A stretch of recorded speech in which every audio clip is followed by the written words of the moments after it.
Luka Magic may pang-aasar pang nalalaman kay Dort pagkatapos makapagbigay ng isang alley-oop dunk kay Lively.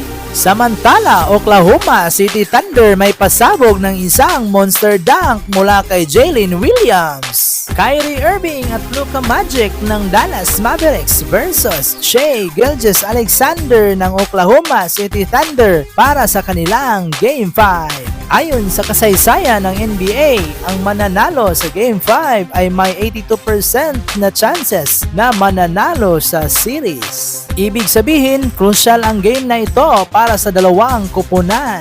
Unang action sa first quarter, Luka Magic agad kumana ng isang bank shot. Agad namang may pagbawi si Chet Holmgren ng isang tres. At sinundan pa ito ng isa pang tres mula kay Isaiah Joe. Maaga namang nagparamdam si SGA. Agad kumana ng isang driving layup na may kasamang dunk. Sa kabilang banda, Chet Holmgren maaga ding nabutata ni Gafford. Luka pa rin kumana na naman ng isang jump shot. Ang MVP candidate ng Dallas nakapagbigay ng isang alley-oop para kay Derrick Jones Jr. Maganda ang ipinakita ng Dallas sa first quarter ng laro. Samantala, isa pang MVP candidate may pa-step back sabay fadeaway shot. Luka Magic may pang-aasar pang nalalaman kay Dort pagkatapos makapagbigay ng isang alley-oop dunk kay Lively. Isang long distance alley-oop ito para kay Luka.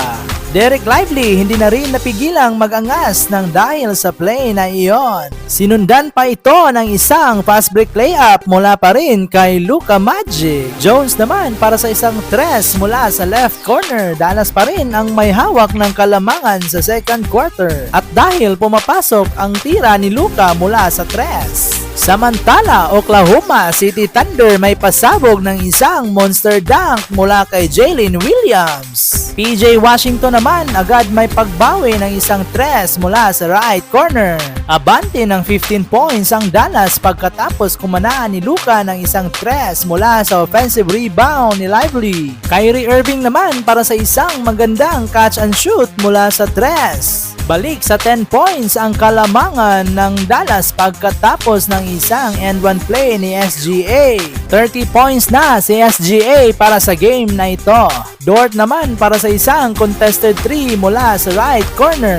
At sinundan pa ito ng isang hang-time drive mula naman kay Jalen Williams. Baba sa 7 points ang kalamangan ng Dallas pagkatapos ng isang dunk ni Holmgren. Nice assist naman ni Luka para sa isang dunk ni Jones pagkatapos niyang mablock si Holmgren. Under 1 minute to play, balik na sa bench ang dalawang superstar ng Dallas. At hindi na nakahabol ang Thunder. Panalo ang Dallas sa score na 104-92. Maglalaban sila ulit ngayong Sunday para sa kanilang Game 6. This time sa home court naman ng Dallas. Mga idol, huwag kalimutang mag-subscribe, like, and hit the notification bell para updated kayo sa susunod nating videos.